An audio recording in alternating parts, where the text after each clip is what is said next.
everything. Something about your love, something about your love changes everything, changes everything.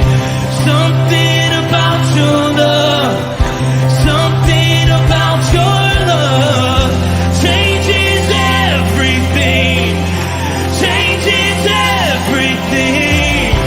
Something about your love, something about your love changes everything, changes everything.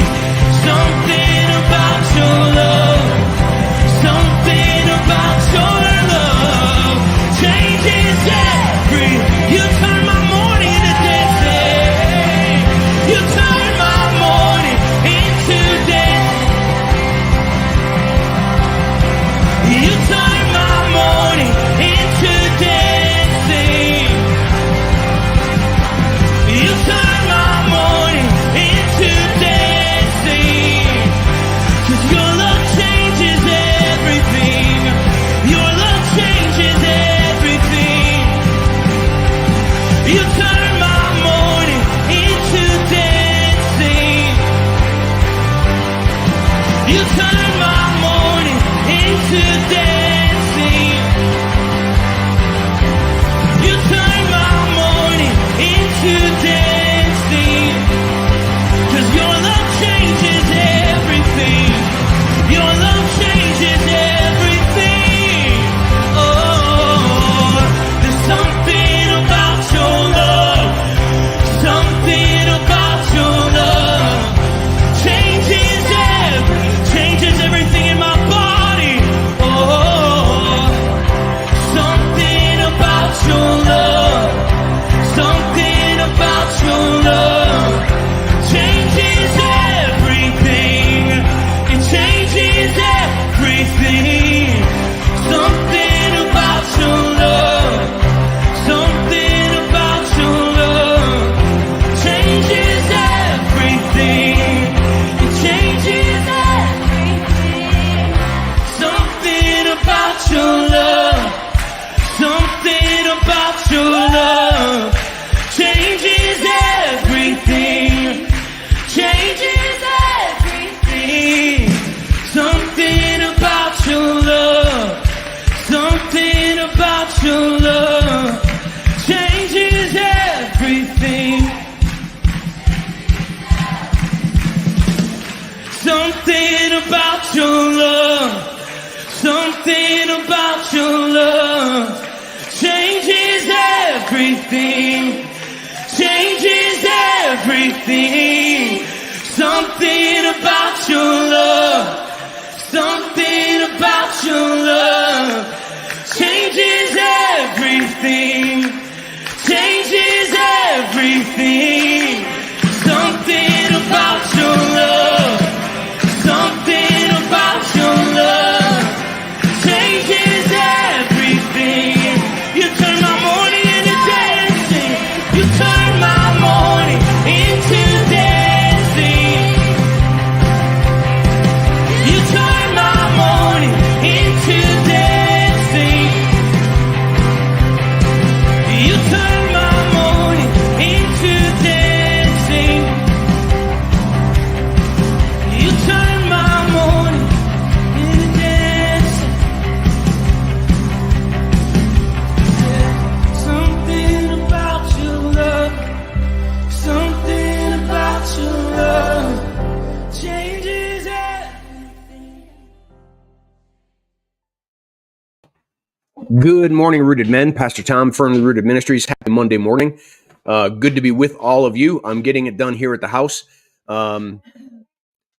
Last couple of days, I haven't felt very well, and I want to thank the amazing people at Firmly Rooted at Oxford that prayed over me. Something happened yesterday. I got endurance and perseverance to get through the service, and so physically I was helped, certainly, and blessed by God. But the whole thing, the whole sermon altered a bit. The tone of it was different than I even thought in my head all week.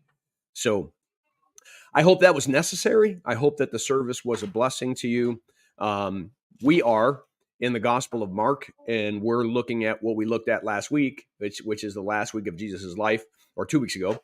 And so let's say hi to a few people, and then we'll get going. And I just want to make sure that my video and audio are working okay. Chuck B, good morning, men. Ken, good morning, fellow brothers in arms. Chris, good morning. My cousin, Dave Donnelly, good morning. I'm out there. Okay. Bert Reggiani, good morning. Eric, good morning. Ruth says hi. Ruth, Get over there. come say hi to Eric. Eric, say hi, Eric. Hi. There we go. All right. Steve, good morning. I love teasing Ruth. I mean, it's like a gift. Chris Connolly, sound and video is good. Okay. All right. Let me pull up the text, guys, and we're going to be looking at something that we've looked at already, but you're going to see why, especially an important week like the last week of Jesus' life, is that one gospel alone is incomplete. No one gospel tells all the story. No one gospel has all the 7 things that Jesus says from the cross. We need all 4 gospels to get a clear picture of what happened, and you'll see that as we go through Mark chapter 14. So Jesus' arrest. We know that Judas left just prior to the Lord's Supper being created, and he conspired with religious leaders to get some soldiers, and he knew that they could all get Jesus, not the next day when he comes to the temple, to get him at night in Gethsemane. So the crowds aren't there, so nobody else is involved. So just as he was speaking, Judas, one of the 12, appeared at the Garden of Gethsemane. With him was a crowd armed with swords and clubs, sent from the chief priests, the teachers of the law, and the elders. The religious leaders want Jesus done. Amazing. Now the betrayer had arranged a signal to them. The one I kiss is the man. Arrest him and lead him away under guard. The one I kiss. It's not so much an American custom, but in the Jewish custom, that kiss is not just a romantic kiss that a husband and wife might have. You kissed because you were in one mind, one faith, one hope, same God. That the kiss was a unity. It was an expression of unity. So the kissing, even men, on the sides of the cheek was this kind of like, we're brothers. Even though we're not biologically brothers, we're brothers. And Judas chooses, as a friend of Jesus, to use this method to identify him and to betray him. Going at once to Jesus, Judas said, "Rabbi," and kissed him. The men seized Jesus and arrested him. Then one of them, we know Peter, standing near, drew a sword and cut the servant of the high priest, cutting off his ear. Jesus says, am I leading a rebellion? It's a really amazing question. Because it appears that you guys are leading a rebellion. I'm a rabbi that showed up and began to teach and perform miracles in the temple, which is exactly what's supposed to be happening. Am I leading a rebellion? Jesus said. That you have come out with swords and clubs to capture me? Every day, I was with you teaching in the temple courts. And you did not arrest me then. When you were questioning me and challenging me, you never arrested me then in front of all the people. But the scriptures must be fulfilled. The scriptures must be fulfilled. Jesus is watching the scriptures that he inspired being fulfilled in his very last hours of his life. Then everyone deserted him and fled. No mention that the ear was healed, I don't think. Just that it's cut it off. We got to go to another gospel to find out that he healed it. A young man wearing nothing but a linen garment was following Jesus, and when they seized him, he fled naked, leaving his garment behind.